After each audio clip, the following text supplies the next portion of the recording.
Motivated और skilled trainer, coach और counsellor के तौर पर अपनी खास और अलग पहचान बना चुकी Mrs Nitika Basu Ahuja ji NABARD, ICICI bank, mentor academy, CA institute Lucknow chapter, national institute for fashion technology आदि बहुत से ख्याति प्राप्त ऑर्गेनाइजेशंस में अपनी बहुमूल्य सेवाएं प्रदान कर चुकी हैं। Corporate training, faculty development, language development, students workshop आदि क्षेत्रों में एक्सपर्ट मिसेस नीतिका बासु आहूजा जी न्यूरो लिंग्विस्टिक प्रोग्राम में सर्टिफाइड न्यूरो सेमेंटिक्स कोच भी रह चुकी हैं। ट्रेनिंग डिजाइन में सर्टिफाइड और साइकोलॉजिकल काउंसलिंग में पीजी सर्टिफिकेट प्राप्त कर चुकी मिसेस नीतिका बासु आहूजा जी टीम बिल्डिंग, लीडरशिप और इंटरपर्सनल कम्युनिकेशन में भी दक्षता रखती हैं। मिसेस नीतिका बासु आहूजा जी का बिजनेस पाठशाला में एक्सपर्ट के तौर पर हम स्वागत करते हैं।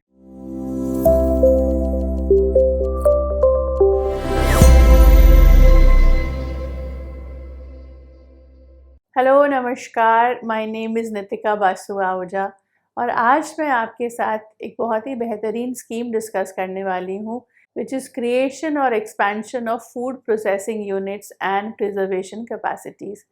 हमारा देश जो है वो मेजरली फूड प्रोसेसिंग यूनिट्स पर अब आने लगा है। हम बहुत सारे ऐसे प्रोडक्ट्स मार्केट में देखते हैं which are basically given to us by food processing. इसीलिए फूड प्रोसेसिंग यूनिट्स जो है वो बहुत इम्पॉर्टेंस रखती हैं और साथ ही साथ उनकी प्रिजर्वेशन कैपेसिटीज़ पर भी हमें ध्यान देना होता है। So how do we create and expand food processing units and also how do we go by expanding the preservation capacities? So today in this particular time, in this particular session, we'll be discussing all about it. So let us start. So first and foremost, the introduction. The scheme basically intends to encourage food processing and preservation activities. जैसा कि मैंने पहले ही बताया कि food preservation activities अब हमारे देश में बहुत बढ़ चुकी हैं।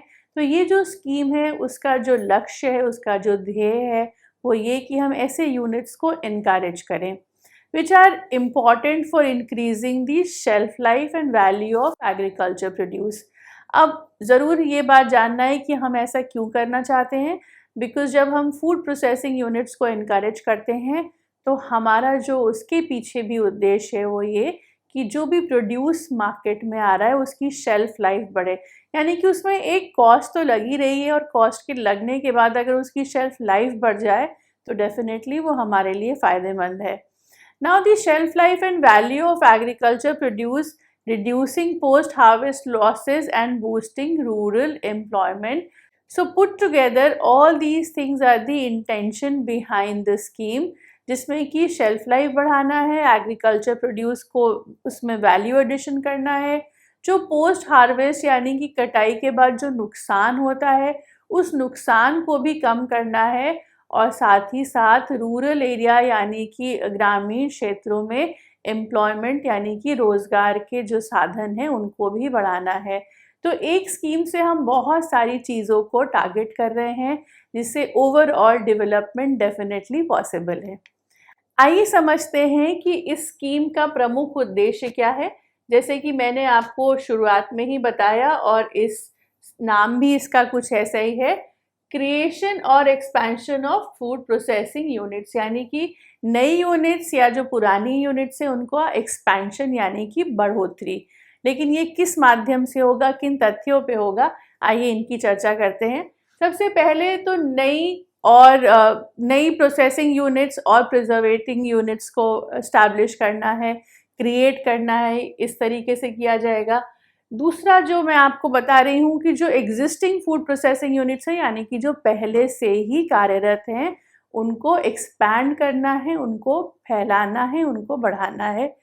तीसरा जो लेवल ऑफ प्रोडक्शन है, जो level of food processing units का लेवल है उसको भी बढ़ाना है, उसमें सुधार लाने हैं, उसमें वैल्यू ऐड करना है यानी कि शेल्फ लाइफ बढ़ानी है, पोस्ट हार्वेस्ट के बाद जो नुकसान होते हैं उसको कम करना है, उसकी क्वालिटी को इम्प्रूव करना है, तो इस प्रकार से वैल्यू एडिशन करना है।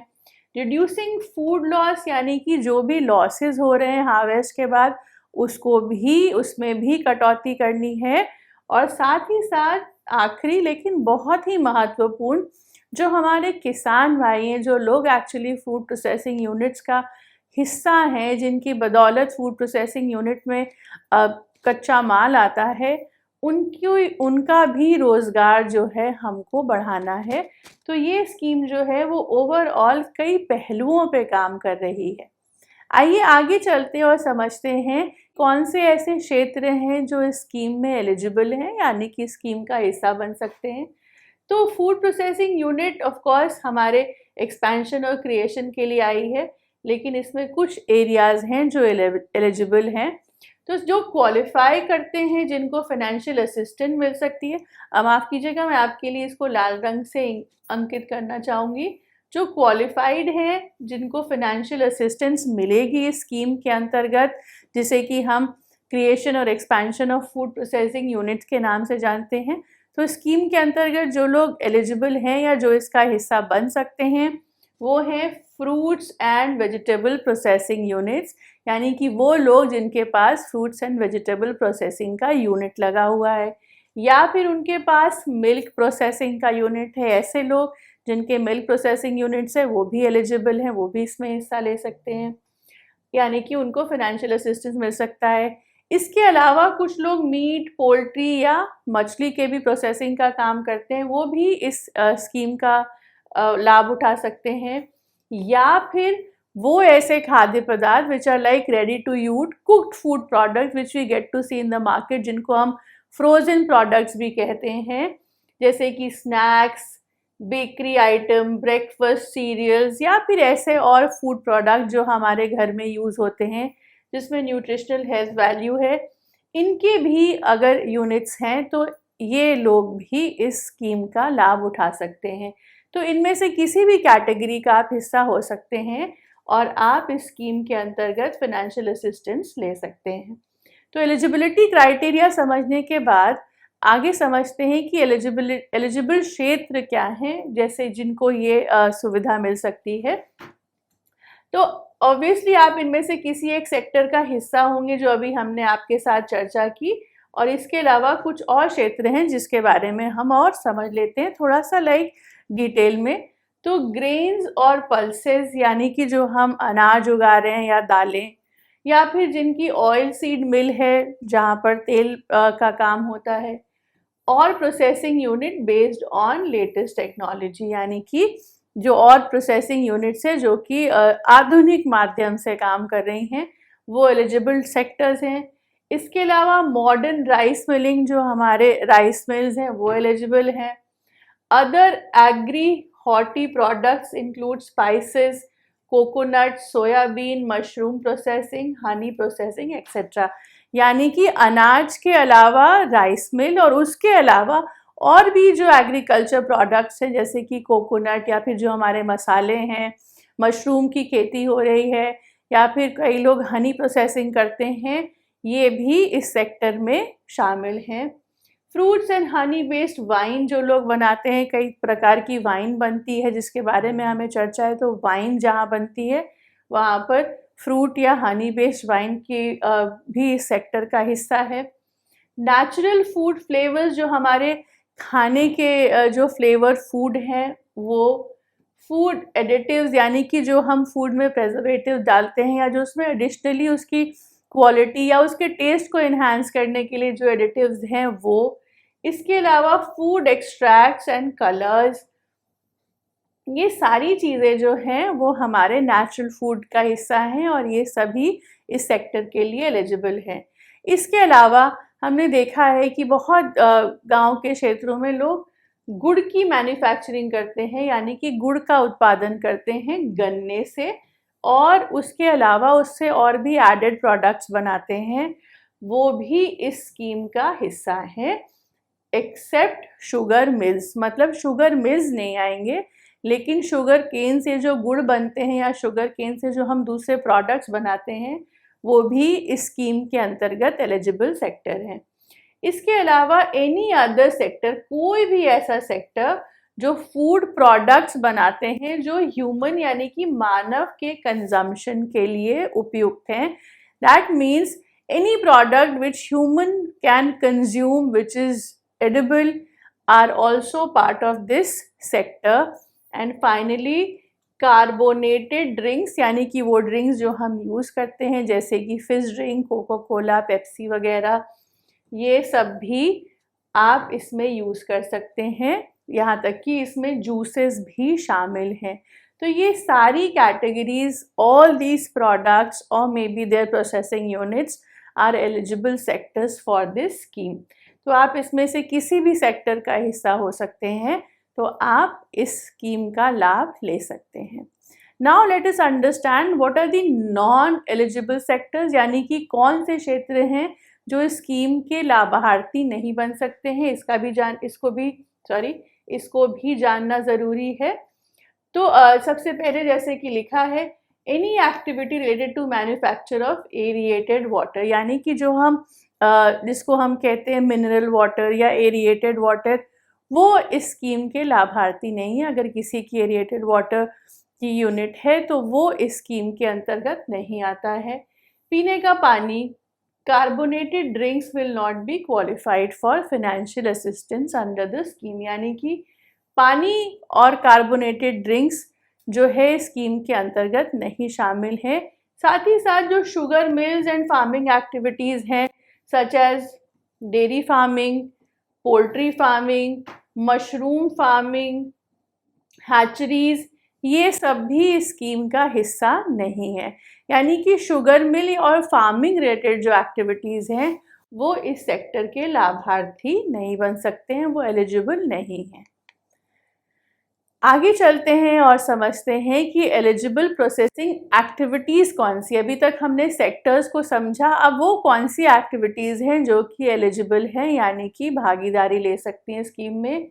Sorting, grading, washing, piling, cutting and sizing, यानी कि जब हमारे फार्म प्रोड्यूसर्स आते हैं तो उनको छांटना, उनको ग्रेड करना, यानी कि उनकी क्वालिटी कैसी है, अच्छी क्वालिटी, मीडियम क्वालिटी और may B low grade quality, उसकी ग्रेडिंग करना, उसकी धुलाई करना, छीलना, छोटे छोटे साइज़ में काटना, ये एक्टिविटी जो है वो एलिजिबल है इस स्कीम के लिए।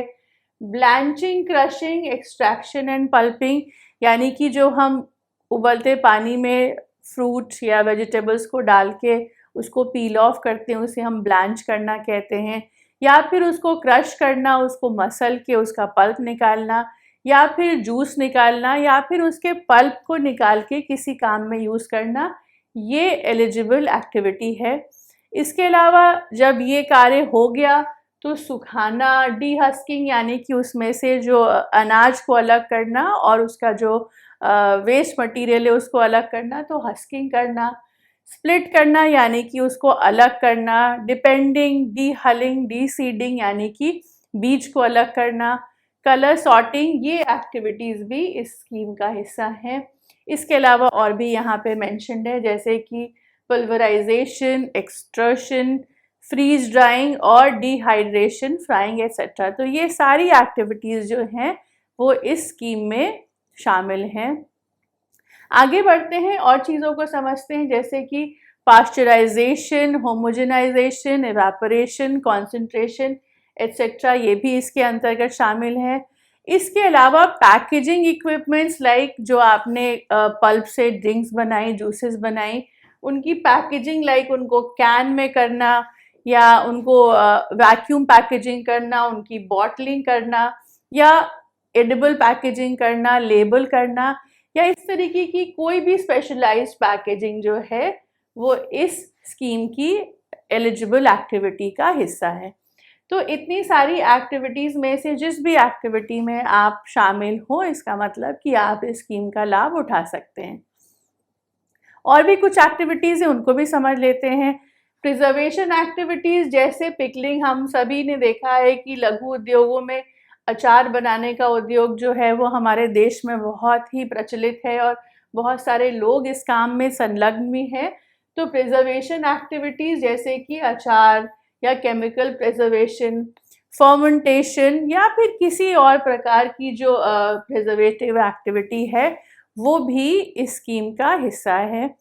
इंडिविजुअल क्विक फ्रीजिंग जैसे कि आपकी plate freezing, blast freezing, quick spiral freezing इत्यादि भी इस एक्टिविटी का हिस्सा हैं। इसके साथ ही साथ control temperature environment, transport, coolers, refrigerator, insulated ventilated transport भी इस एक्टिविटी का पार्ट है। इसके अलावा और भी जो प्रोसेसिंग जैसे कि प्रिजर्वेशन, स्टोरेज, ट्रांसपोर्ट फैसिलिटी जिससे मिला के फूड प्रोडक्शन या फूड प्रोडक्ट्स में बढ़ोतरी होती है, ये सभी इस एक्टिविटी का हिस्सा है। इसके अलावा आखिर में फायर फाइटिंग इक्विपमेंट, जैसे कि हमारे इक्विपमेंट्स ख़राब हो रहे हैं उनको बचाना, या फिर जो इंसेक्ट या जो हमारे सामान ख़राब कर देते हैं उनका रेपेलेंस, ये सब भी उसके लिए काम करना, ये एक्टिविटी भी हमारे इस स्कीम का हिस्सा है। तो काफ़ी सारी एक्टिविटीज़ हैं और इसमें से किसी भी एरिया में आप फॉल कर रहे हो, किसी भी एरिया में आपका व्यवसाय आता हो, तो आप इस स्कीम के लिए बिल्कुल एलिजिबल हैं। आगे बढ़ते हैं और समझते हैं कि वो कौन सी एंटिटीज़ हैं जो इस स्कीम का लाभ उठा सकती हैं। सो एनी ऑर्गेनाइजेशन और individual engage in the plans, in the creation, expansion or maybe modernization of food processing is an eligible entity, which means आपका जो व्यवसाय है वो या तो क्रिएट कर रहा हो, बना रहा हो, या आप उसको एक्सपैंड करना चाहते हैं, उसको फैलाना चाहते हैं, बढ़ाना चाहते हैं, या फिर आप अपनी फूड प्रोसेसिंग यूनिट को मॉडर्नाइज करना चाहते हैं, यानी कि आधुनिक तरीके से उसका आप उत्पादन करना चाहते हैं। तो इनमें से, माफ़ कीजिएगा मैं लाल इस्तेमाल करना चाहूँगी, मॉडर्नाइजेशन भी इसका हिस्सा है। और अगर आपका व्यवसाय, if your organisation is doing any of such things, which means you are an eligible entity, यानी कि आप इस स्कीम के लिए एलिजिबल हैं। Preservation capacities would be eligible for financial assistance। ये बात थोड़ी समझने की है कि प्रिजर्वेशन कैपेसिटी जो है वो फाइनेंशियल असिस्टेंस पाने के लिए हकदार हैं इस स्कीम के अंतर्गत, जिसे कि हम क्रिएशन और expansion of food processing units के नाम से जानते हैं। तो प्रिजर्वेशन कैपेसिटीज़ भी जो हैं इसमें शामिल हैं। But there is a note for us. Proposal received from the scheduled caste, scheduled tribes holding at least 51% of this stake in the entity will be treated as SC/ST proposals। ध्यान देने योग्य बात यह है कि जो भी proposals मिलेंगे फ्रॉम SC/ST जिनकी होल्डिंग या जिनका स्टेक 51% है, उस एंटिटी को हम SC/ST प्रपोजल की तरह ट्रीट करेंगे। तो इस तरीके से ये सारी एंटिटीज़ जो है वो एलिजिबल हैं इस स्कीम के लिए। आगे चलते हैं और समझते हैं कि कौन से लोकेशन ऑफ प्रोजेक्ट हैं जो एलिजिबल हैं। So proposal under the scheme will be considered both inside mega food parks, agro processing cluster and anywhere outside mega food parks, agro processing cluster। जिसका कि साफ मतलब ये है कि कोई भी यूनिट जो है वो मेगा फूड पार्क के चाहे अंदर हो, माफ़ कीजिएगा मैं फिर से लाल इस्तेमाल करना चाहूँगी, मेगा फूड पार्क के अंदर हो, या फिर एग्रो प्रोसेसिंग क्लस्टर का हिस्सा हो, या फिर मेगा फूड पार्क के बाहर भी हो सकती है, या फिर एग्रो प्रोसेसिंग यूनिट का हिस्सा हो सकती है मेगा फूड पार्क के बाहर भी। तो आप चाहे इनसाइड हो या आप आउटसाइड हो, आपकी लोकेशन ऑफ प्रोजेक्ट जो है वो एलिजिबल है।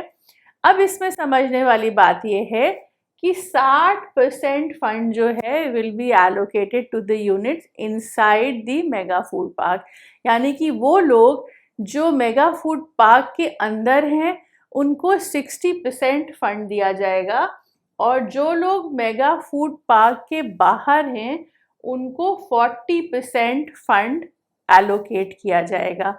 तो लोकेशन का फ़ायदा है, जो लोग inside the mega food park हैं उनको 60% का फंड एलोकेटेड है, और जो लोग फूड पार्क के बाहर हैं उनको 40% का फंड एलोकेशन होगा।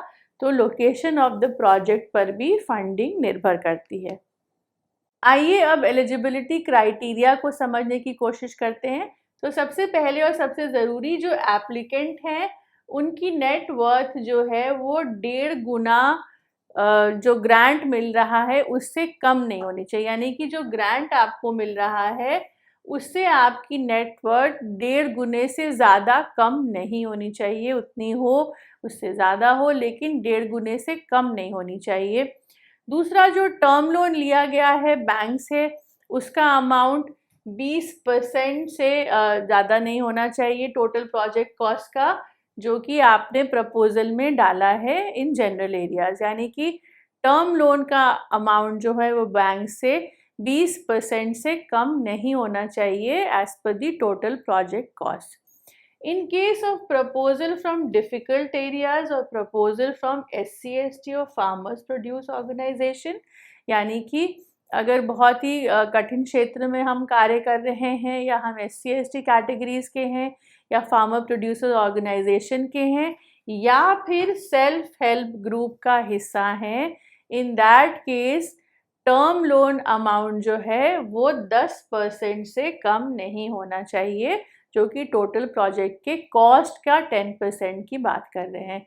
यानी कि वैसे 20% से कम नहीं होना चाहिए टर्म लोन जो कि टोटल प्रोजेक्ट की कॉस्ट है, लेकिन अगर आप इनमें से किसी भी एरिया का हिस्सा हैं, चाहे डिफ़िकल्ट एरिया, चाहे SC/ST या farmers producer organisation, self help group, इसमें से किसी भी स्थिति में जो टर्म लोन है वो 10% से कम नहीं होना चाहिए, जो कि टोटल प्रोजेक्ट कॉस्ट की हम बात कर रहे हैं। तो इनमें से किसी भी एरिया में अगर आप फॉल करते हो तो आप इस स्कीम के लिए एलिजिबल हैं। और भी कुछ एलिजिबिलिटी क्राइटेरिया उनको भी समझते हैं। A detail appraisal not from the bank specific to the proposal is also mandatory, यानी कि आपका जो एक डिटेल प्रपोजल है वो लगाना यहाँ पर ज़रूरी है, मैंडेटरी है, जो कि बैंक स्पेसिफिक हो ऐसा ज़रूरी नहीं है, ठीक है, लेकिन डिटेल प्रपोजल लगाना ज़रूरी है। दूसरा, infusion of equity of at least 20% of the total project cost for proposal from general area, यानी कि आपका इक्विटी जो है at least 20% of the total project cost proposal में होना चाहिए। Minimum eligible project cost will be 3 crore for proposal in general areas, यानी कि प्रोजेक्ट कॉस्ट जो है वो 3 करोड़ रुपए प्रपोजल के लिए होगी फॉर जनरल एरियाज और 1 करोड़ रुपया in case of proposal from difficult areas and SC/ST proposal, यानी कि अगर आप सामान्य क्षेत्र से प्रपोजल भेज रहे हैं तो प्रोजेक्ट कॉस्ट 3 करोड़ रुपया होगी, और अगर आप डिफ़िकल्ट एरियाज या SC/ST क्षेत्र से प्रपोजल भेज रहे हैं तो प्रोजेक्ट कॉस्ट 1 करोड़ रुपए होनी चाहिए। आगे बढ़ते हैं और बाकी के क्राइटेरियाज को समझते हैं। अगर हम एक्सपैंड कर रहे हैं, यानी कि फैला रहे हैं अपने व्यवसाय को या उसमें मॉडर्न टेक्नोलॉजी ला रहे हैं, उसको इसमें आधुनिकीकरण कर रहे हैं, इन दैट केस फैसिलिटी आपको नहीं मिलेगी। इस बात को समझने की कोशिश करिएगा कि ये वाले एरियाज को ये फैसिलिटी नहीं है। Expansion, upgradation of the existing facility will not be allowed, यानी कि जो आपका काम ऑलरेडी चल रहा है उसमें अगर आप नवीनीकरण करना चाहते हैं, उसका लेवल हाई करना चाहते हैं या उसको आप फैलाना चाहते हैं, तो इस केस में, इस प्रोजेक्ट में आपको लाभ नहीं मिलेगा। No second proposal from an entity or promoters of an entity who have grants in aid under the scheme will be allowed, which means कि कोई भी सेकेंड प्रपोजल, यानी कि आपको ऑलरेडी ग्रांट मिल चुका है तो दूसरी बार नो सेकेंड प्रपोजल, दूसरी बार आपको ग्रांट नहीं मिलेगा। आपको या जो आपके इस प्रपोजल को प्रमोट कर रहे हैं उनमें से दोनों ही केसेस में ये ग्रांट या ये स्कीम आपके लिए नहीं है। एंटिटीज, प्रमोटर्स, तीसरा क्राइटेरिया बहुत इम्पॉर्टेंट है। एंटिटीज या प्रमोटर्स या फिर जिन्होंने किसी और स्कीम के अंतर्गत फाइनेंशियल असिस्टेंस पहले ही हासिल कर लिया है या उनको फाइनेंशियल असिस्टेंस मिल चुका है, वो इस ग्रांट के लिए एलिजिबल हैं। लेकिन कब एलिजिबल हैं? 2 साल के बाद जब उनका ये कमर्शियल ऑपरेशन पहला वाला शुरू हुआ था। इस पॉइंट को थोड़ा सा समझने की कोशिश करते हैं कि आप स्वयं ऑर्गेनाइजेशन या जो आपको प्रमोट कर रहे हैं, अगर आपने किसी और स्कीम के अंतर्गत फाइनेंशियल असिस्टेंस आपको मिल चुकी है, तब भी आप एक्सपेंशन स्कीम के हकदार हो सकते हैं। लेकिन उसकी जो शर्त है या उसका जो नियम है वो ये कि 2 साल के बाद आपको ये स्कीम का लाभ मिल सकता है। और वो 2 साल कब से? जब से आपके पहले प्रोजेक्ट का कमर्शियल ऑपरेशन शुरू हो चुका था। तो अगर हम इस बात को ध्यान में रखें तो हमारा एलिजिबिलिटी क्राइटेरिया डेफिनेटली इसमें भी बनता है, बस थोड़ा सा समय का ध्यान रखने की आवश्यकता है। आगे चलते हैं और समझते हैं what are the patterns of assistance under this scheme. So grants and aid will be at 35% of eligible project cost for project in general areas, which means अगर आप general area category के हैं तो grant जो है वो आपको total project cost का 35% मिलेगा, ठीक है। 50% of eligible project cost for projects in difficult areas, यानी कि 50% एलिजिबल प्रोजेक्ट कॉस्ट मिलेगी अगर आपका प्रोजेक्ट जो है वो डिफ़िकल्ट एरिया यानी कि कठिन क्षेत्रों से है, या फिर SC ST FPO या फिर सेल्फ हेल्प ग्रुप का हिस्सा है, जिसमें मैक्सिमम धनराशि which will be up to 5 crore. The grants and aid will be release in 3 equal instalments, which means कि आपको जो ग्रांट मिलेगा वो आपको 3 भागों में प्राप्त होगा, 3 इंस्टॉलमेंट्स में मिलेगा। And this is going to be the pattern of assistance under this scheme. Let us move ahead and understand. आइए समझते हैं कि एप्लीकेशन फी क्या होगी जब हम इसके लिए अप्लाई कर रहे हैं। So there will be a non-refundable fee for 20,000 which you will have to pay through demand draft, that is for the general areas. And for the people who are from SC ST, they will have to pay a sum of 15,000 rupees, right? So for general categories it will be 20,000 and for the applications from SC ST it will be 15,000. लेकिन ध्यान देने योग्य बात यह है कि ये जो एप्लीकेशन फ़ी है ये नॉन रिफंडेबल है, यानी कि वापस नहीं होगी। किसी भी कारणवश अप्लाई करने के बाद आपको लगता है कि आप इस स्कीम का लाभ नहीं उठाना चाहते हैं, इन दैट केस ये पैसा आपको रिफंड नहीं मिलेगा। Now let us understand the documents required, यानी कि आपको किन किन कागज़ों की ज़रूरत पड़ेगी जिसके थ्रू आप इसका लाभ उठा सकते हैं। So there are quite a few that you will need and which are also very general thing. So the first thing is DPR, that is detailed project report, definitely ये आपके पास होनी चाहिए। साथ ही साथ इसमें जो एंटिटी जो अप्लाई कर रहे हैं उनकी पूरी फाइनेंशियल प्रोफाइल होनी चाहिए। Domain expertise available with the entity, यानी कि आपका कार्य क्षेत्र क्या है, आप किस एरिया में माहिर हैं, वो भी उस प्रोजेक्ट रिपोर्ट का हिस्सा होना चाहिए। Along with that raw material availability की स्थिति, यानी कि जो आपको कच्चा माल मिल रहा है उसकी क्या स्थिति है। So you will have to have a complete DPR as a document. Then CA statutory auditor certificate prepared by the stated provision read with condition, यानी कि आपके पास ऑडिट सर्टिफिकेट भी होना चाहिए।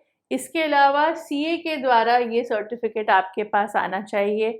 In principle final term loan sanction from a bank, ये भी आपके पास होना चाहिए, यानी कि जो आपको लोन सैंक्शन हुआ है उसकी एक कॉपी, उसकी एक प्रतिलिपि आपके पास होनी चाहिए। A detailed appraisal note specific to the scheme from a scheduled commercial bank, यानी कि एक अप्रेजल स्कीम जो बैंक निर्धारित किए गए उनके द्वारा आपके पास जो अप्रेजल है उसकी एक प्रतिलिपि होनी चाहिए। सर्टिफिकेट ऑफ इनकॉर्पोरेशन रजिस्ट्रेशन होना चाहिए, यानी कि जो जब आपने रजिस्ट्री कराई है अपने व्यवसाय की उसकी भी प्रतिलिपि आपकी होनी चाहिए। Memorandum and article of association, bylaws of the society, जो भी आप फॉलो कर रहे हैं, वो कोऑपरेटिव हो, सेल्फ हेल्प ग्रुप हो, registered partnership deed, PAN, TAN, ये सभी डॉक्यूमेंट्स आपके पास रेडी होने चाहिए। तो जब हमारे कागज़ एक जगह होंगे तो जब हम अप्लाई करना चाह रहे होंगे तो हमें किसी भी कागज़ के लिए भाग दौड़ नहीं करनी पड़ेगी और हमारा जो प्रोसेस है वो बहुत ही सिंपल हो जाएगा।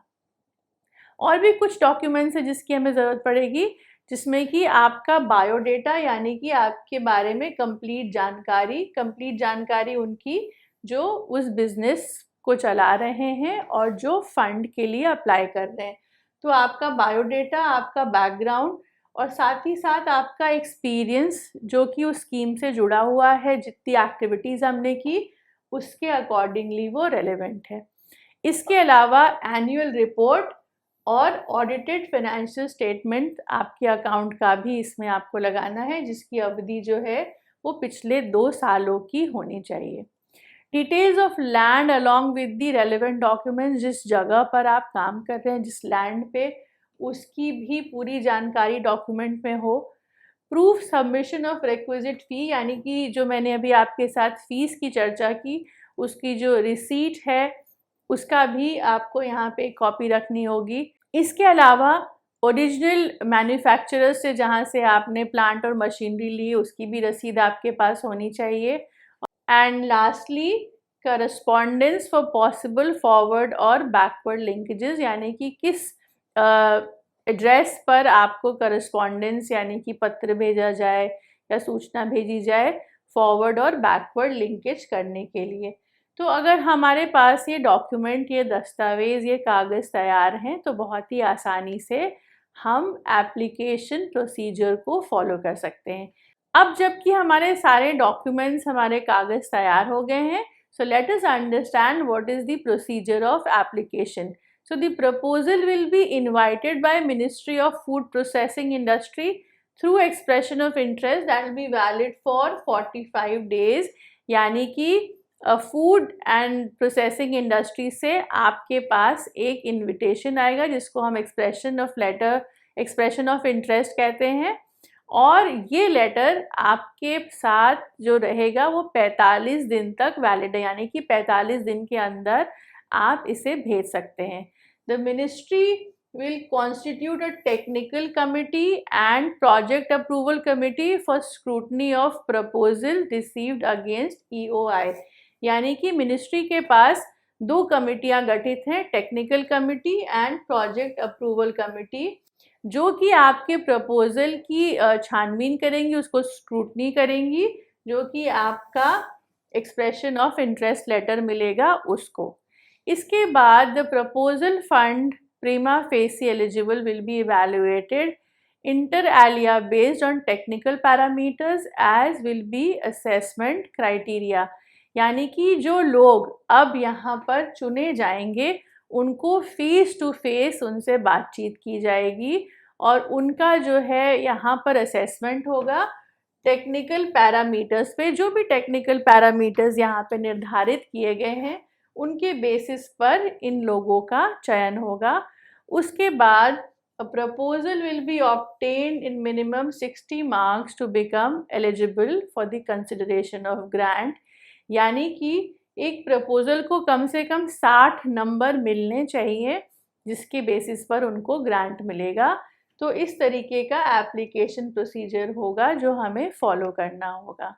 अब ध्यान देने योग्य बात यह है कि वो 60 नंबर हमारे जनरल कैटेगरीज के थे और maximum marks for SC/ST category is only 45, right. तो जो हमारे एप्लीकेंट SC/ST कैटेगरी को बिलोंग करते हैं they need to secure a minimum marks, they need to secure a maximum marks which is 45. After that the ministry will send an approval letter for successful application। जो लोग चयनित हुए हैं, जो successful हैं, उनको मिनिस्ट्री एक लेटर भेजेगी जिसमें inter alia details of the project, यानी कि जो प्रोजेक्ट है उसकी पूरी डिटेल होगी, टोटल प्रोजेक्ट कॉस्ट होगी और साथ ही साथ एलिजिबल प्रोजेक्ट कॉस्ट होगी, यानी कि जो प्रोजेक्ट कॉस्ट आपने लिखी है वो होगी और जो आप जिसके लिए एलिजिबल हैं, जो आपको मिलनी चाहिए वो लिखी होगी। और इसके बाद अप्रूव ग्रांटेड, जो आपको अप्रूवल हो रहा है वो मिलेगा और completion schedule of the approve project ये भी उसमें लिखा रहेगा, यानी कि कब तक ये प्रोजेक्ट आपको पूरा कर लेना है और इसके अलावा कुछ और महत्वपूर्ण जानकारियाँ उस चिट्ठी में होंगी या उस अप्रूवल लेटर में होंगी। Once the acceptance letter and affidavit are provided, यानी कि एक बार जब आप एफिडेविट और एक्सेप्टेंस लेटर लिख के दे देंगे, उसके बाद एप्लीकेंट को बुलाया जाएगा प्रोजेक्ट इम्प्लीमेंटिंग एजेंसी के द्वारा, जिसे हम PIA कहते हैं। यानी कि एप्लीकेशन होने के बाद ये सारी डिटेल आपके पास मिनिस्ट्री से आएगी, और फिर जब आप एक्सेप्टेंस लेटर और एफिडेविट लेकर जाएंगे तो यानी तैयार कर लेंगे, तो आपको PIA के द्वारा बुलाया जाएगा। तो यहाँ तक की प्रक्रिया तो मुझे लगता है आप समझ गए, जो कि बहुत सिंपल है।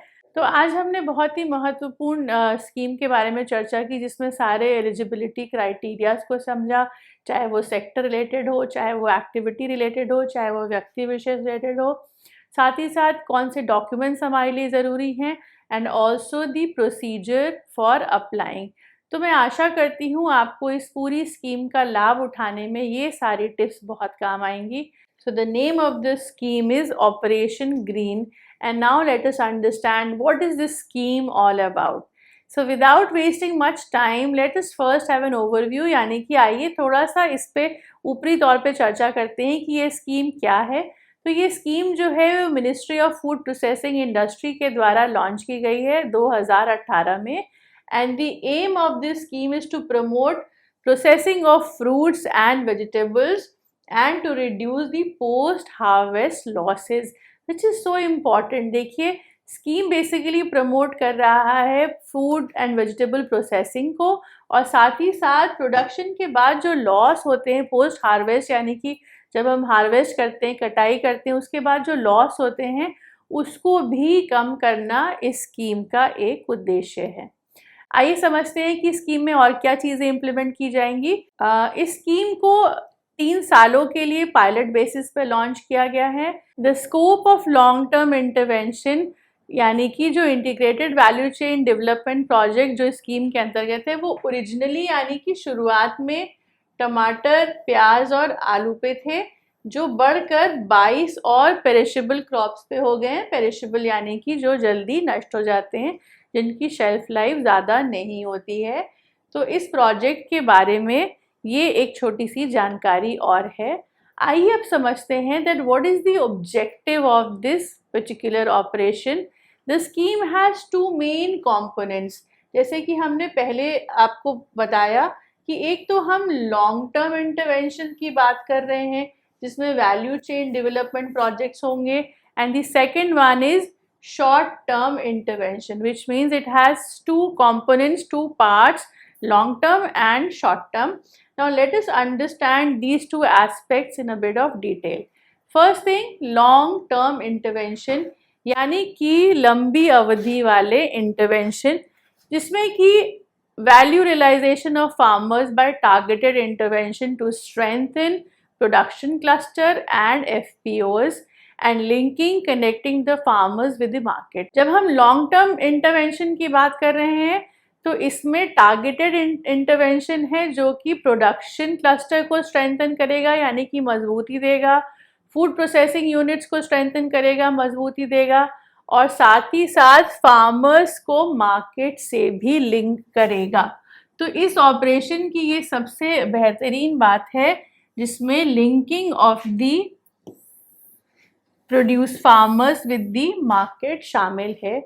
रिड्यूसिंग इन पोस्ट हार्वेस्ट लॉसेस, जो हमारे लिए सबसे बड़ा कंसर्न है, कटाई के बाद या हार्वेस्ट करने के बाद जो नुकसान होता है, इस ऑपरेशन के अंतर्गत उसे भी कम करने की योजना है।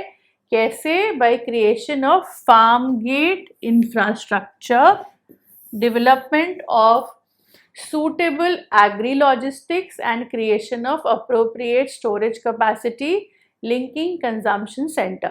तो जैसे मैंने बताया कि फार्म जो पोस्ट हार्वेस्ट लॉसेस हैं उनको कम किया जाएगा, और उसको कम करने के उपाय farm gate infrastructure, development of suitable agri logistic बनाई जाएगी, अप्रोप्रिएट स्टोरेज फैसिलिटी का निर्माण किया जाएगा, और साथ ही साथ capacity of linking consumption centres, यानी कि जहाँ पर ये प्रोड्यूस कंज्यूम हो जाएं, वो सेंटर्स उनकी कैपेसिटी को बढ़ाया जाएगा।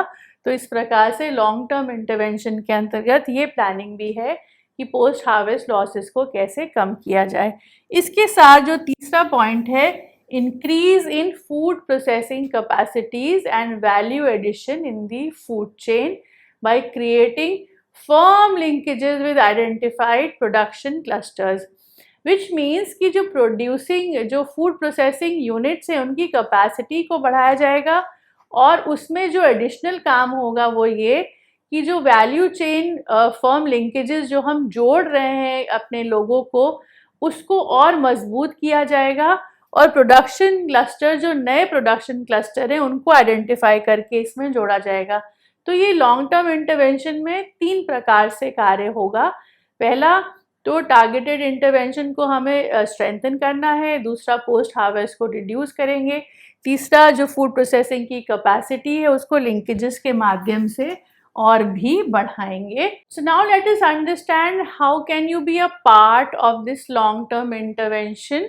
सो proposal for seeking assistance under this scheme, और यानी कि अगर आप इस स्कीम के हिस्सा बनना चाहते हैं तो प्रपोजल आपसे मंगवाया जाएगा थ्रू एक्सप्रेशन ऑफ इंटरेस्ट, जिसे हम EOI कहते हैं, और वो एप्लीकेंट्स यानी कि वो लाभार्थी जो एलिजिबिलिटी क्राइटेरिया को पूरा करते हैं, यानी कि लाभार्थी बनने के जो नियम और शर्तें हैं, जब आप उनको पूरा करते हैं तो आपको एक ऑनलाइन एप्लीकेशन फॉर्म भरना होता है, जो संपदा पोर्टल, जो पोर्टल ऑफ मिनिस्ट्री है, उस पर जाकर आपको भरना पड़ता है।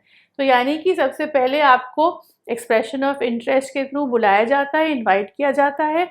आप अगर एलिजिबिलिटी क्राइटेरियाज को पूरा करते हैं तो आपको ऑनलाइन एप्लीकेशन फॉर्म भरना पड़ता है संपदा पोर्टल ऑफ द मिनिस्ट्री पर जाके, और इस प्रकार से आप इस ऑपरेशन के साथ जुड़ सकते हैं। आइए अब शॉर्ट टर्म इंटरवेंशन को समझने की कोशिश करते हैं। तो इस स्कीम का उद्देश्य ये है फार्मर्स या जो भी क्रॉप्स ग्रो कर रहे हैं उनका बचाव किस प्रकार से, जो भी क्रॉप्स एलिजिबल हैं इस स्कीम के अंतर्गत उसकी कोई डिस्ट्रेस मार्केटिंग ना हो, यानी कि उसको आनंद फानन में वो कम दामों में ना बेचे, डिस्ट्रेस सेल ना करे, और साथ ही साथ जब हमारी फसल की कटाई हो जाती है तो उसके बाद जो नुकसान है उससे भी उनका बचाव हो सके। तो इस प्रकार से शॉर्ट टर्म इंटरवेंशन हमारे किसान भाइयों की मदद करेगी। आइए समझते हैं कि कंपोनेंट्स एंड पैटर्न्स क्या है असिस्टेंस के, यानी कि इस स्कीम के अंतर्गत किस प्रकार से मदद दी जाएगी। तो सबसे पहले जो हमें समझना है वो है सब्सिडी के बारे में कि कितनी सब्सिडी मिलेगी। तो सब्सिडी जो है वो एट द रेट ऑफ 50%, यानी कि 50% के हिसाब से मिलेगी ऑन द फॉलोइंग 2 कंपोनेंट्स, यानी कि इन 2 चीज़ों के आधार पर आपको 50% सब्सिडी मिलेगी। वो 2 क्राइटेरिया क्या हैं? ट्रांसपोर्टेशन, यानी कि आप किस तरीके से सामान को एक जगह से दूसरी जगह ले जाएंगे, ट्रांसपोर्टेशन, और दूसरा hiring of appropriate storage facility for top crops, यानी कि जो आप रेंट पर एक अप्रोप्रिएट जहाँ पर आप अपना सामान रख सकें, स्टोरेज जो आप हायर करेंगे उसके आधार पर आपको 50% सब्सिडी दी जाएगी। तो आशा करती हूँ ये कंपोनेंट एंड पैटर्न असिस्टेंस आप समझ गए होंगे ताकि आप इसका लाभ उठा सकें। आइए समझते हैं कि स्कीम के अंतर्गत वो कौन सी फसलें हैं जो इसके अंतर्गत आती हैं, जो उनका हिस्सा बन सकती हैं। जैसे कि मैंने आपको शुरुआत में ही बताया था कि शुरुआती दौर में हमारे पास टोमेटो, पोटैटो और अनियन थे। तो टमाटर यानी कि हमारी सबसे पहली क्रॉप, इसमें दोनों ही फ्रेश और प्रोसेस्ड दोनों ही तरह, यानी कि आपकी ताज़ा जो फसल है वो भी, और अगर आपने प्रोसेस करके रखा है वो भी, दोनों ही इस ऑपरेशन के लिए एलिजिबल हैं। इसमें और भी जो चीज़ें जुड़ी हैं वो हैं चेरी टोमेटो, जो हमारे छोटे वाले टोमेटोज होते हैं, प्लम टोमेटोज, बीफ स्टिक, या फिर कोई भी और प्रकार के टोमेटोज हों, वो सभी इस ऑपरेशन के अंतर्गत एलिजिबल हैं। दूसरी जो हमारी क्रॉप है वो है अनियन। तो ये अनियन की सभी वेराइटीज़ पर लागू होती है, चाहे वो रेड अनियन हो, येलो अनियन हो या फिर वाइट अनियन हो। तो टोमेटोज़ और अनियन, और इसके अलावा जो हमने आगे भी चर्चा की थी वो हैं पोटैटोज़ यानी कि आलू। आलू को तो हम बिल्कुल भी नज़रअंदाज नहीं कर सकते। हमारे देश में सबसे ज़्यादा खपत आलू की है, इसीलिए आलू डेफिनेटली ऑपरेशन ग्रीन का हिस्सा है, जिसमें ऑल वेराइटीज़ ऑफ पोटैटोज़, जितनी भी प्रकार के आलू आते हैं वो सभी इस ऑपरेशन के अंतर्गत एलिजिबल हैं, जिसमें कि सीड पोटैटोज़ भी इस स्कीम के अंतर्गत आते हैं, यानी कि सभी प्रकार के आलू इसके ऑपरेशन में एलिजिबल हैं। इसके साथ ही साथ ये जानना भी ज़रूरी है कि ये स्कीम जो है आइडेंटिफाइड प्रोडक्शन क्लस्टर्स में 22 पेरिशेबल क्रॉप्स पर भी अप्लाई होती है। तो टोमेटो पोटैटोज़ के साथ और भी क्रॉप्स हैं। अब आइए समझते हैं कौन सी एलिजिबल एंटिटीज़ हैं जो ऑपरेशन ग्रीन का हिस्सा बन सकती हैं। सो फर्स्ट एंड फॉरमोस्ट जो लोग प्रोसेसिंग और मार्केटिंग का काम कर रहे हैं वो स्कीम के अंतर्गत आ सकते हैं, और इसके अलावा स्टेट एग्रीकल्चर फेडरेशन से जुड़े हुए लोग, स्टेट मार्केटिंग फेडरेशन से जुड़े हुए लोग, फार्मर प्रोड्यूसर ऑर्गेनाइजेशन से जुड़े हुए लोग, या वो किसी सहकारिता कोऑपरेटिव का हिस्सा हो सकते हैं। इसके अलावा सेल्फ हेल्प ग्रुप यानी कि स्वयं सेवी जो ग्रुप्स हैं उसके साथ जुड़े हुए लोग भी इस स्कीम का हिस्सा बन सकते हैं, उसके लाभार्थी बन सकते हैं। और भी कुछ एंटिटीज़ हैं जो ऑपरेशन ग्रीन का हिस्सा बन सकती हैं, जैसे कि कंपनीज़, यानी कि बहुत सारी कंपनीज़ ऐसे ही हैं जो यानी कि बहुत सारी कंपनीज़ ऐसी हैं जो एग्री बिजनेस करती हैं, वो इसका हिस्सा बन सकती हैं। बहुत सारे लोग फूड प्रोसेसिंग का काम करते हैं, तो वो फूड प्रोसेसर्स ऑपरेशन ग्रीन का हिस्सा बन सकते हैं। बहुत सारे लोग लॉजिस्टिक्स का काम करते हैं, यानी कि जो प्रोड्यूसर्स होते हैं उसको एक जगह से दूसरी जगह भेजने का, ले आने का काम करते हैं, तो लॉजिस्टिक्स में इन्वॉल्व लोग specifically to fruits and food vegetables के साथ जो जुड़े हुए हैं वो भी हिस्सा हैं। सर्विस प्रोवाइडर, किसी भी प्रकार की सर्विसेज आप प्रोवाइड करते हैं इन क्रॉप से रिलेटेड या इन बिजनेसेस से रिलेटेड, तो भी आप ऑपरेशन ग्रीन के लिए एलिजिबल हैं। सप्लाई चेन ऑपरेटर हो सकते हैं, आप सप्लाई चेन को मैनेज करते हैं तो भी आप इसका हिस्सा बन सकते हैं। अगर आप रिटेल चेन या होलसेल चेन को मैनेज करते हैं तो भी आप इस ऑपरेशन का हिस्सा बन सकते हैं। इसके अलावा central government and state government entities या ऑर्गेनाइजेशन भी इस ऑपरेशन ग्रीन की एंटिटीज़ बन सकती हैं, एलिजिबल हो सकती हैं। Now let us understand the eligibility criteria for Operation Greens. The eligibility criteria to apply for this scheme for long-term intervention, basically the company net worth of applicant shall not be less than 1.5 times of grants in aid sought under the scheme। यानी कि जो भी company apply कर रही है, applicant की जो net worth है वो आप जो भी स्कीम में जो आपको ग्रांट मिलने वाला है उससे 1.5 गुने से ज़्यादा कम नहीं होनी चाहिए। टर्म लोन जो हम बैंक से लेंगे वो भी टोटल प्रोजेक्ट कॉस्ट का 20% से कम नहीं होना चाहिए, और ये हम जनरल एरियाज़ की बात करें, यानी कि जनरल एरियाज़ के लोगों का term loan amount 20% total project cost का होना चाहिए, उससे कम नहीं होना चाहिए। आगे बढ़ते हैं और एलिजिबिलिटी क्राइटेरिया के जो और बिंदु हैं उनको समझते हैं। इन केस प्रपोजल जो है वो डिफ़िकल्ट एरियाज़ या SC/ST या फार्मर प्रोड्यूसर्स ऑर्गेनाइजेशन की तरफ से आ रहा है, इन दैट केस जो टर्म लोन है वो 10% से कम नहीं होना चाहिए टोटल प्रोजेक्ट कॉस्ट का। इसके अलावा detailed proposal of non bank specific proposal is also mandatory, यानी कि बैंकिंग के अलावा जो डिटेल प्रपोजल है वो भी होना चाहिए।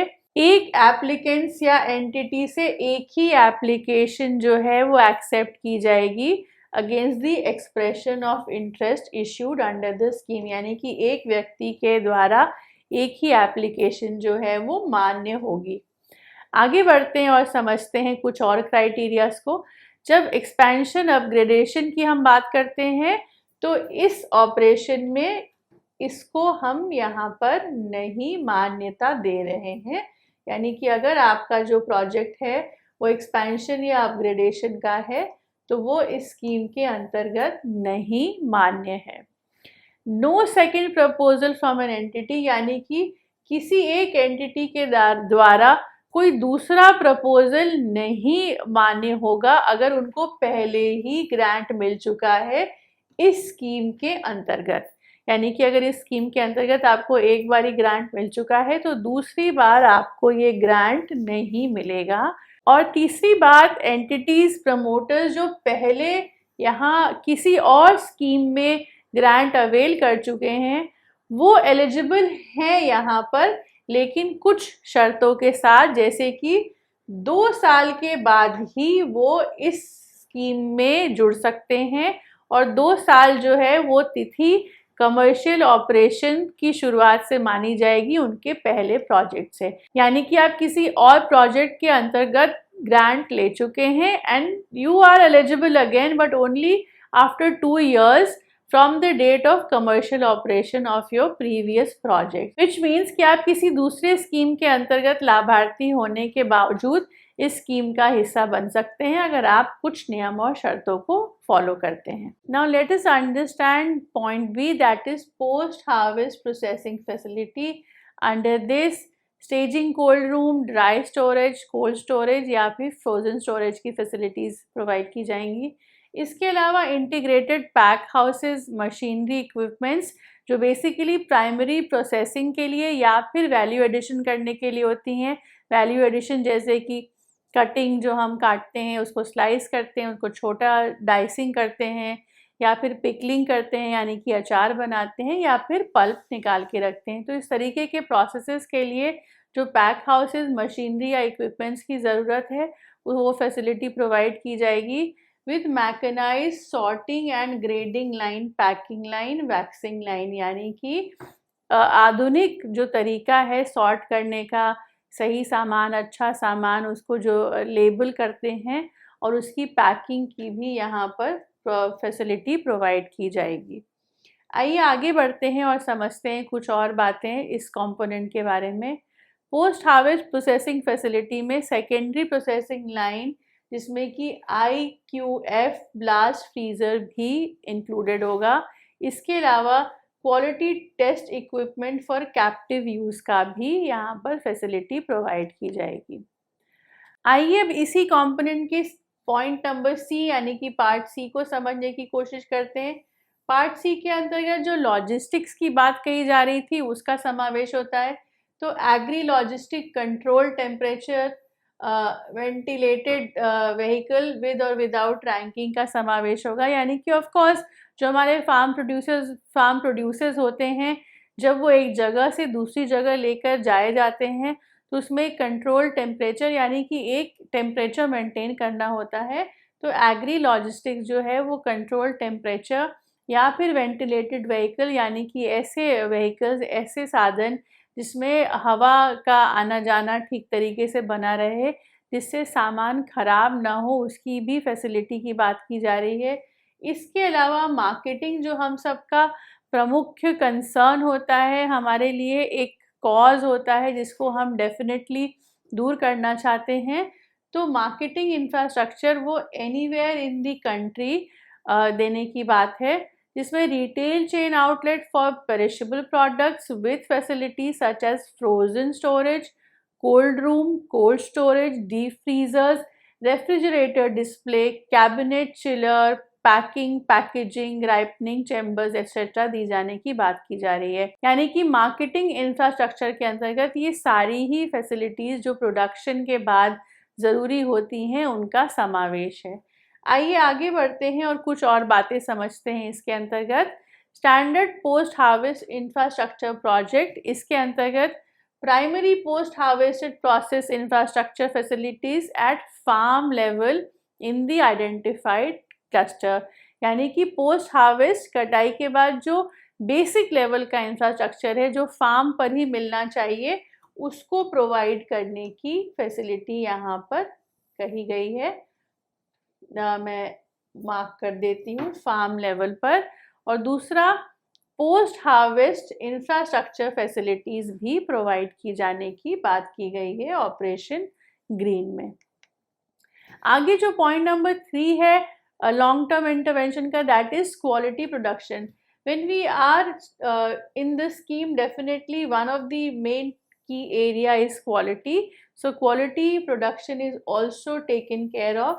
A maximum of 5% total allocation under the scheme may be utilized for quality production. यानी कि जो भी स्कीम में आपको ग्रांट मिल रहा है उसका 5% मैक्सिमम आप क्वालिटी प्रोडक्शन के लिए यूटिलाइज कर सकते हैं।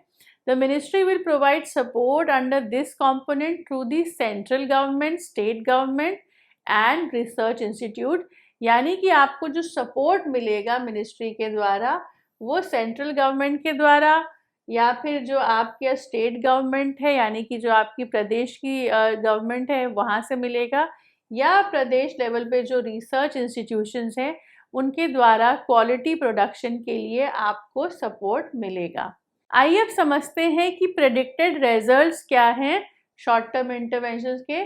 तो जो ज़रूरी बात हमें यहाँ समझने की है वो सब्सिडी से रिलेटेड है कि 50% की सब्सिडी जो है आपको 2 कंपोनेंट्स पे प्रोवाइड की जाएगी शॉर्ट टर्म इंटरवेंशंस में। वो 2 कंपोनेंट्स क्या हैं, जैसे कि पहले थे ट्रांसपोर्टेशन पे और स्टोरेज फैसिलिटी हायर करने पर, जो आपको टॉप क्रॉप की स्टोरेज फैसिलिटी हायर करने के ऊपर आपको 50% की सब्सिडी प्रोवाइड की जाएगी। आइए समझते हैं कि पैटर्न ऑफ असिस्टेंस क्या है। तो integrated value chain development projects में जो पैटर्न ऑफ असिस्टेंस है वो है 1.5 करोड़ पर project, and stand alone post harvest infrastructure project में जो मैक्सिमम ग्रांट है दैट इज 10 करोड़ पर प्रोजेक्ट। तो इस प्रकार के पर प्रोजेक्ट ग्रांट जो है वो यहाँ पर वैल्यूड हैं। आइए समझते हैं कुछ और डिटेल पैटर्न ऑफ असिस्टेंस के बारे में। Grants and aids will be considered at 35% of the eligible project cost for projects in general area। जैसे कि हमने पहले वाले स्कीम में भी समझा था, सेम यहाँ पर भी एप्लीकेबल है। दैट इज जनरल एरिया में 35% ग्रांट मिलेगी टोटल प्रोजेक्ट कॉस्ट के लिए जनरल एरिया में, और 50% of eligible project cost for projects in difficult areas as well as SC, ST, FPOs and SHGs। यानी कि 35% eligible project cost for projects in general area और 50% eligible project cost मिलेगी वो project जो difficult area या फिर SC, ST, FPO या SHGs की तरफ से आ रहे हैं। क्वालिटी प्रोडक्शन में मैक्सिमम 5% ऑफ टोटल एलोकेशन है under the scheme which may be utilized for the quality production, जिसके बारे में मैंने आपको हाल ही में जानकारी दी। आइए अब समझते हैं कि फंड किस प्रकार से रिलीज होगा। So in the integrated value chain development project the fund will be released in 4 installment. In the first installment 30% of the approved grant will be released, and along with that establishment of TRA, that is trust and retention agreement, would also be signed, and appointment of ministry nominee, director board or maybe governing body would also be appointed। यानी कि instalment मिलने के साथ trust and retention agreement होगा और साथ ही साथ मिनिस्ट्री से या डायरेक्टर बोर्ड से या गवर्निंग बॉडी से एक नॉमिनी भी अपॉइंट होगा। इसके बाद आपका सेकेंड इंस्टॉलमेंट रिलीज होगा विच will B 30% of the approved grant, 30%। Then third installment would also be of the 30% of the approved grant, and the last and the fourth installment would be 10% of the approved grant. So in 4 installments you will receive the funds। Now the timeline यानी कि आपको कितने दौरान में या किस duration में इस काम को, इस प्रोजेक्ट को पूरा करना है। तो operationalisation of project should be done in 14 months from the date of approval. यानी कि जिस तारीख को आपका ये प्रोजेक्ट अप्रूव हुआ है उससे 14 महीनों में ऑर्गेनाइजेशन ऑफ प्रोजेक्ट जो है वो फिनिश हो जाना चाहिए। और इस प्रकार से हम कार्य कर सकते हैं फंड रिलीज होने के साथ साथ 14 महीनों में इस ऑर्गेनाइजेशन ऑफ प्रोजेक्ट को हम फिनिश कर सकते हैं। आइए अब थोड़ी सी चर्चा फ़ी के बारे में कर लें। तो application for fee for this scheme operation green, जिसमें लॉन्ग टर्म इंटरवेंशन में जो एंटिटीज़ अप्लाई कर रहे हैं फाइनेंशियल असिस्टेंस के लिए, उनको एक डिमांड ड्राफ्ट बना के भेजना होगा जिसकी की धनराशि नॉन रिफंडेबल होगी और उसका अमाउंट 20,000 रुपये होगा। 20,000 रुपये का अमाउंट होगा और जिसका सबमिशन डिमांड ड्राफ्ट के द्वारा होगा।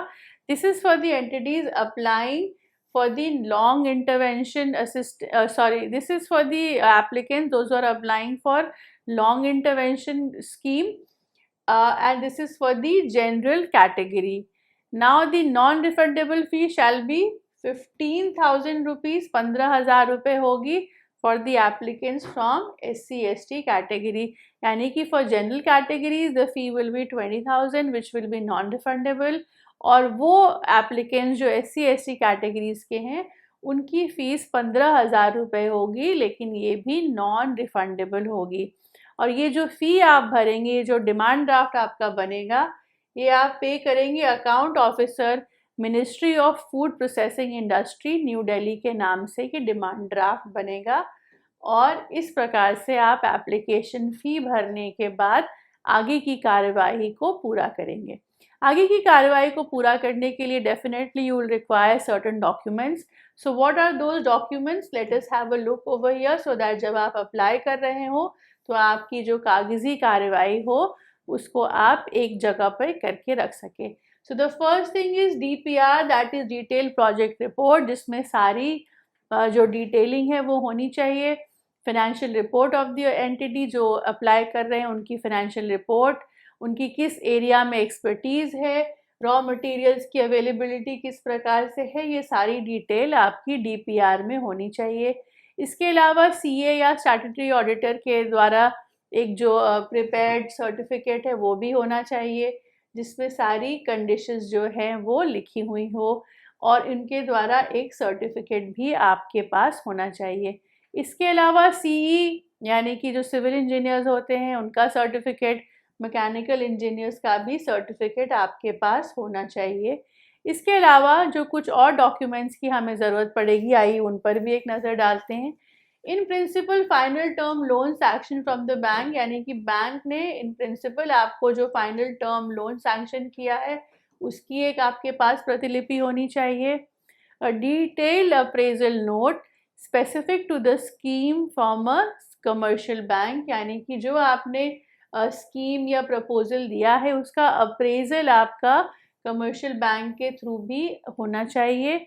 इसके साथ ही साथ आपका जो एंटिटी है, जो आपका ऑर्गेनाइजेशन है, जो आपका व्यवसाय है, इसकी रजिस्ट्रेशन जो इनकॉर्पोरेशन की डेट है, यानी कि रजिस्ट्रेशन की कॉपी आपके पास होनी चाहिए।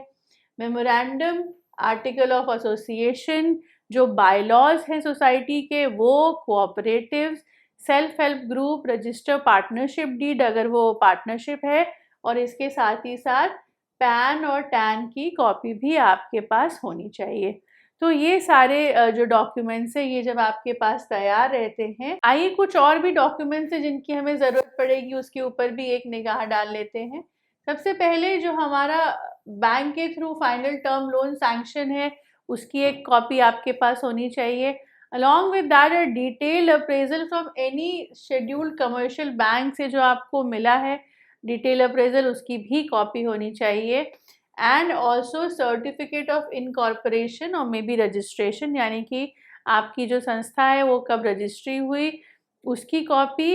Along with that memorandum, article of association, और साथ ही साथ आपके बायलॉज, जिस सोसाइटी को आप बिलोंग करते हैं, कोऑपरेटिव हो सकती है, सेल्फ हेल्प ग्रुप हो सकती है, या आपकी रजिस्टर्ड पार्टनरशिप डीड की कॉपी भी आपको लगानी पड़ेगी। इसके अलावा पैन और टैन के जो कॉपीज़ हैं उसको भी आपको लगाने की ज़रूरत पड़ेगी। इसके अलावा कुछ और भी डॉक्यूमेंट्स की ज़रूरत पड़ेगी जो आपको साथ में रखनी पड़ेगी, that is annual report and audited financial statement of your bank account which should be for last 2 years, यानी कि 2 साल पुरानी आपकी ऑडिटेड स्टेटमेंट बैंक अकाउंट की होनी चाहिए। Certificate of SC/ST from the government authorities, यानी कि अगर आप इस कैटेगरी को बिलोंग करते हैं तो आपके पास सर्टिफिकेट भी होना चाहिए। इसके अलावा जो आपने फ़ीस सबमिट की है उसका भी आपके पास रसीद यानी कि प्रूफ होना चाहिए। Quotation from original equipment manufacturers in respect of plant and machinery and also equipments for the proposed project, उसकी भी आपके पास कोटेशन की कॉपी होनी चाहिए। और इसके अलावा जहाँ पर भी जिस एड्रेस पे भी आप करस्पॉन्डेंस चाहते हैं for forward and backward linkages, उसका भी आपके पास यहाँ एक दस्तावेज़ होना चाहिए। तो इतने सारे डॉक्यूमेंट्स को जब हम इकट्ठा कर लेते हैं तो हमारा जो प्रोसीजर होता है वो बहुत ही आसान हो जाता है। तो आइए अब फाइनली इस पूरे ऑपरेशन ग्रीन को कंक्लूड करते हैं, क्योंकि ये ऑपरेशन जो है वो अपने आप में एक बहुत ही बेहतरीन ऑपरेशन है, स्कीम है। और ये बेसिकली जो है वो एक कॉम्प्रिहेंसिव स्कीम है इन टर्म्स ऑफ कि वो फार्मर्स को स्टेबलाइज करने के लिए, यानी कि उनकी जो ग्राउंडिंग है उसको स्टेबल करने के लिए बहुत ही भरसक प्रयास कर रही है। और इसमें जो प्राइसेस हैं टोमेटो, अनियन एंड पोटैटोज़ की, उसको स्टेबलाइज करने की कोशिश में ये एक स्कीम बनाई गई है। ये स्कीम जो है वो इंश्योर करती है, यानी कि मेक श्योर करती है कि जो हमारे फार्मर्स हैं, जो एग्रीकल्चर में इन्वॉल्व हैं, वो जो भी प्रोड्यूस कर रहे हैं उसका एक उनको सही दाम मिले। और साथ ही साथ जो कंज्यूमर्स हैं, यानी कि जो इन सामानों को खरीद रहे हैं, उनको भी ये सामान एक रीज़नेबल प्राइस पे मिले, यानी कि ना बहुत महंगा ना बहुत सस्ता, एक अफोर्डेबल प्राइस पे ये ऑपरेशन जो है वो दिलवाने की चेष्टा में लगा हुआ है। इसके अलावा इस ऑपरेशन के इम्प्लीमेंटेशन से, स्कीम के इम्प्लीमेंटेशन से गवर्नमेंट जो है जो भी चैलेंजेस यानी कि जो भी रुकावटें आ रही हैं, फार्मर्स जो भी प्रॉब्लम्स फेस कर रहे हैं, उनको हटाकर उनको उनके सॉल्यूशंस लाके बेसिकली स्ट्रेंथन, यानी कि जो हमारे फार्मर्स हैं उनको मजबूत करने की कोशिश कर रही है, जिससे कि हमारा जो एग्रीकल्चर सेक्टर हो वो और भी ग्रो करे, उसमें और भी तरक्की हो। तो इस ऑपरेशन से जुड़ने के बाद जो फार्मर्स हैं, उनकी एग्रीकल्चर है, प्रोड्यूसर्स है, इनफैक्ट पूरे एग्रीकल्चर सेक्टर को एक ग्रोथ मिलेगी, एक डेवलपमेंट मिलेगा। आशा करती हूँ आज जो हमने ऑपरेशन ग्रीन की जानकारी आपके साथ साझा करी, इसके जितने भी फायदे हैं और जिस प्रकार से आप इस ऑपरेशन से जुड़ सकते हैं, उसकी जानकारियों से आपको लाभ मिलेगा। हमारे साथ यहाँ बने रहने के लिए बहुत बहुत धन्यवाद।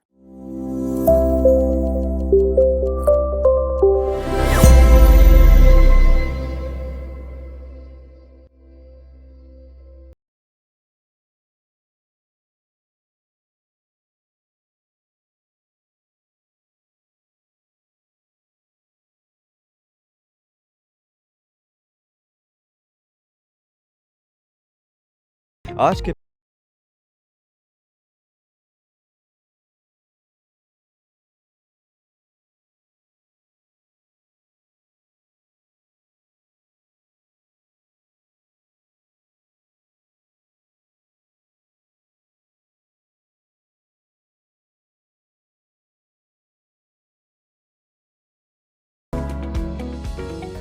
ये एक ऐसी हेल्दी डाइट है जिससे स्किन का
सकते हैं। चलिए अब बात करते हैं आंवला जूस की।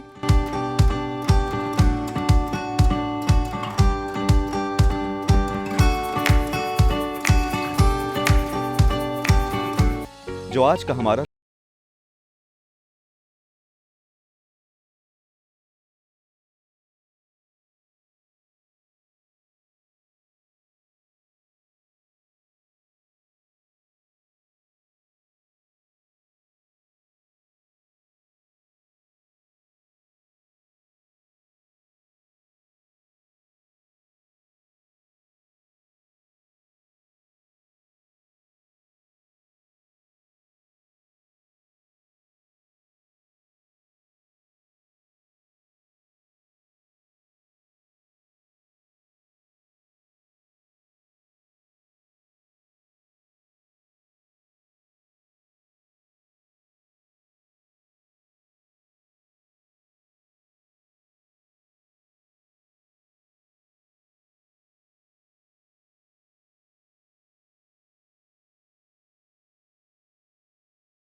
धन्यवाद।